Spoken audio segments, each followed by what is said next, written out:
30 حدیث صحیح مسلم سے 179 اور مشکات میں 157 نمبر. عبداللہ ابن مسعود رضی اللہ تعالیٰ عنہ کہتے ہیں کہ نبی صلی اللہ علیہ وسلم نے ارشاد فرمایا کہ تمام انبیاء کے ساتھ ایسا ہوا کہ جب بھی اللہ تعالیٰ کسی کو نبی بنا کر مبعوث کرتا ہے نا تو اس کے کچھ خاص حواری اور خاص اصحاب ہوتے ہیں جو اس کی سنت کو مضبوطی سے پکڑ لیتے ہیں، بڑی مضبوطی کے ساتھ، بڑے پیشن کے ساتھ والنٹیئر ہوتے ہیں. لیکن جب وہ اصحاب فوت ہو جاتے ہیں پھر ان کے ناخلف جانشین پیدا ہوتے ہیں. وہ کہتے ہیں جو کرتے نہیں اور وہ کرتے ہیں جس کا اللہ نے حکم نہیں دیا ہوتا. تو جو کوئی ان کے ساتھ ہاتھ کے ساتھ جہاد کرے تو وہ مومن ہے، جو زبان کے ساتھ جہاد کرے وہ بھی مومن ہے، اور جو دل میں برا مانے وہ بھی مومن ہے، اور اس کے بعد رائی کے دانے کے برابر بھی ایمان نہیں ہے جو دل میں بھی برا نہ مانے. یہ حدیث جب ابو رافع تابعی نے بیان کی اسی حدیث میں آتا ہے مسلم شریف کی. عبداللہ بن عمر سے بیان کی تو انہوں نے حدیث ماننے سے انکار کر دیا. پھر وہ بیچارے انتظار میں رہے. ایک دفعہ عبداللہ ابن مسعود وہاں پر آئے رضی اللہ تعالیٰ عنہ وعلیہ السلام. تو ابن عمر ان کی زیارت کے لیے گئے. ظاہر وہ سینئر صحابی تھے، جونیئر کو ہی جانا چاہیے تھا. وہ پہلے 10 مسلمانوں میں سے تھے. 33 ہجری میں فوت ہوئے سیدنا عثمان کے دور میں. حضرت علی کی خلافت کا زمانہ ابن مسعود نے نہیں پایا. تو ملنے کے لیے گئے. وہاں پر ابو رافع نے عبداللہ ابن مسعود سے کہا کہ میں نے آپ صلی اللہ علیہ وسلم سے ایک حدیث اس طرح سنی تھی، آپ صلی اللہ علیہ وسلم سے آپ نے سنی تھی اور آپ نے مجھ سے بیان کی تھی. پھر انہوں نے پوری حدیث بیان کی. یعنی عبداللہ بن عمر کو نہیں انہوں نے کچھ کہا تاکہ وہ نیگیٹو سائیکالوجی ڈیولپ نہ ہو جائے کہ جی میری غلطی پکڑ رہا ہے، میں حدیث نہیں مانی. تو انہوں نے عبداللہ بن مسعود سے کہا کہ اس طرح آپ نے مجھ سے بیان نہیں کیا تھا. ان کا ہاں اللہ کے نبی نے مجھ سے یہ بات بیان کی تھی صلی اللہ علیہ وسلم. تو اسی حدیث میں بولا کرتا ہوں کہ عبداللہ بن عمر کی ایک اپنی نیچر تھی، سیدنا حسین کی ایک اپنی نیچر تھی.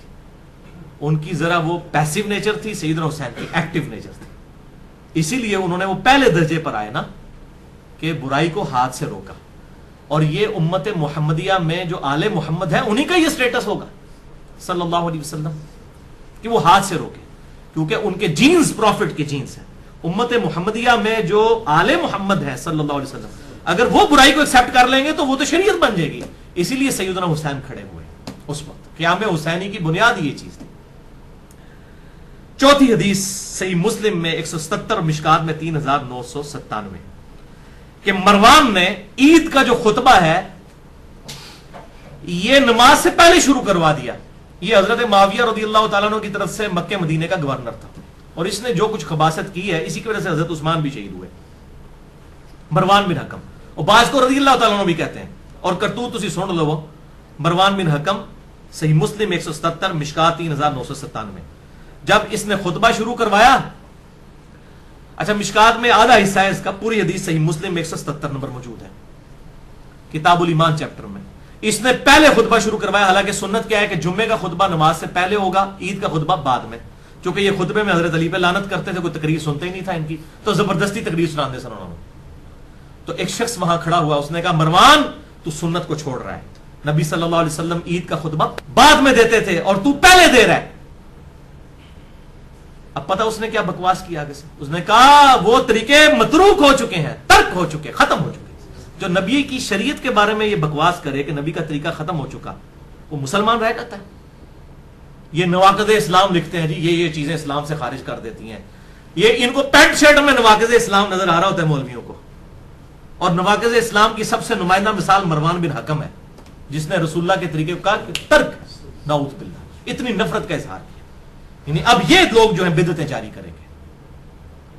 تو ابو سعید خدری وہاں پر موجود تھے. انہوں نے کہا کہ اس شخص نے حق ادا کر دیا. میں نے خود نبی صلی اللہ علیہ وسلم سے سنا تھا کہ جو کوئی برائی کو دیکھے ہاتھ سے روکے. ہاتھ سے نہیں روک سکتا، زبان سے روکے. زبان سے نہیں روک سکتا، کم از کم دل میں اس کو برا جانے. لیکن آپ صلی اللہ علیہ وسلم نے ساتھ فرمایا تھا ذالک اضعف الایمان، دل میں برا جاننا ایمان کا کمزور ترین درجہ ہے. تو کیا سیدنا حسین ایمان کے کمزور ترین درجے پر ہوں گے؟ اعلیٰ ترین درجے پر. ذالک اضعف الایمان، ایمان کا کمزور ترین درجہ. اسی کا ایک طریق صحیح مسلم میں 2053 اور مشکات میں 1452 ہے. وہاں پہ مروان ابو سعید خدری رضی اللہ تعالیٰ عنہ کو گھسیٹ کر ممبر کی طرف لے کے جا رہا اور وہ اسے مصلے کی طرف لے کر جا رہے کہ بھائی تو نماز پہلے پڑھا بعد میں خطبہ دیں. تو کہتا ہے ابو سعید تجھے نہیں پتا وہ طریقے متروک ہو چکے. اس میں بھی الفاظ ہے تو حضرت ابو سعید خدری نے کہا اللہ کی قسم، اس ذات کی قسم جس کے قبضے قدرت میں میری جان ہے، نبی کا طریقہ متروک نہیں ہوا، تو خیر و بھلائی پہ نہیں مروان، 3 دفعہ انہوں نے فرمایا اور وہاں سے چلے گئے. یہ بنو امیہ کے بدماش حکمران مروان بن حکم حضرت معاویہ کی طرف سے مکے اور مدینے کا گورنر. اور اسی کے بارے میں صحیح بخاری میں 4827 نمبر حدیث ہے کہ اس نے زبردستی ابو بکر کے بیٹے سے یزید کے لیے بیعت لینی شروع کی حضرت معاویہ کی زندگی میں، ان کے مرنے سے بھی 4 سال پہلے، ایک وقت میں 2 خلیفوں کی بیعت. اور جب انہوں نے انکار کیا تو کہا اس کو پکڑ لو، تو وہ حضرت عائشہ کے حجرے میں چلے گئے. اور ڈیٹیل کے ساتھ احادیث الحمدللہ موجود ہیں. تو یہ بدماش لوگ ہیں بنو امیہ کے لوگ، جن لوگوں نے اس طریقے سے دین کا بیڑا غرق کیا. اب میں آپ کو آخر میں 2-3 منٹ میں بتا دیتا ہوں کہ ان کا چٹا بٹا میں نے سارا کھول دیا. یہ بھائیوں میرا ریسرچ پیپر ہے، یہ ہے ہسٹوریکل ریسرچ پیپر. واقعہ کربلا کا حقیقی پس منظر 72 صحیح الاسناد احادیث کی روشنی میں. یہ خیالی پس منظر نہیں ہے، یا یہ جھوٹی تاریخ نہیں ہے صلاح الدین یوسف صاحب کی لکھی ہوئی اور کفایت اللہ سنابلی صاحب کی. یہ حدیثیں ہیں، اس میں 150 طریق میں نے 150 احادیث جمع کی ہیں. 72 شہدائے احد کی نسبت سے ایک نمبرنگ کے اوپر کئی احادیث موجود ہیں. اور الحمدللہ یہ انٹرنیشنل پمفلٹ ہے. سب سے پہلے میں نے عربی میں لکھا ہے، اس کے بعد اس کا اردو ترجمہ ہوا، آج کل ہندی ہو رہا ہے اور انگلش بھی عنقریب آ جائے گا. اہل سنت پاک.com پہ جائیں، ریسرچ پیپرز میں جا کر 5B ریسرچ پیپر تقریباً 6.5 MB کی فائل ہے، PDF ڈاؤن لوڈ کریں اور پڑھیں. اور اس میں یہ سارا چٹا بٹا میں نے کھول دیا. بنو امیہ کی بدماش حکومت کا جو ناخلف جانشین، جو سورہ مریم کی آیت نمبر 59 میں آیا کہ نبیوں کے جانے کے بعد اور خلفائے راشدین کے اور صحیح پکے جو والنٹیئرز اصحاب ہیں ان کے جانے کے بعد کس طریقے سے جو ہے وہ جانشین مسلط ہو جاتے ہیں، حکمران بن جاتے ہیں، ان کا پورا چٹا بٹا میں نے اس کے اندر کھول دیا ہے. سرچ پیپر نمبر 5B واقعہ کربلا کا حقیقی پس منظر 72 صحیح الاسناد احادیث کی روشنی میں. اہل سنت پاک.com سے آپ اسے ڈاؤن لوڈ کر سکتے ہیں. 6.5 MB کی فائل ہے. انشاءاللہ عربی میں بھی اور اردو میں تو آپ کو فوراً مل جائے گی، ہارڈ کاپیز بھی یہاں پہ کلرڈ مل جاتی ہیں.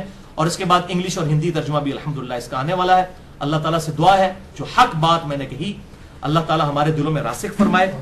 اگر جذبات میں میرے منہ سے کوئی غلط بات نکل گئی تو اللہ تعالیٰ ہمارے دلوں سے محف کر دے. ہمیں کتاب و سنت کی تعلیمات پر عمل کر کے دوسرے بھائیوں تک پہنچانے کی توفیق عطا فرمائے. سبحانک اللہم و بحمدک اشہد ان لا الہ الا انت استغفرک و اتوب الیک وما علینا الا البلاغ المبین.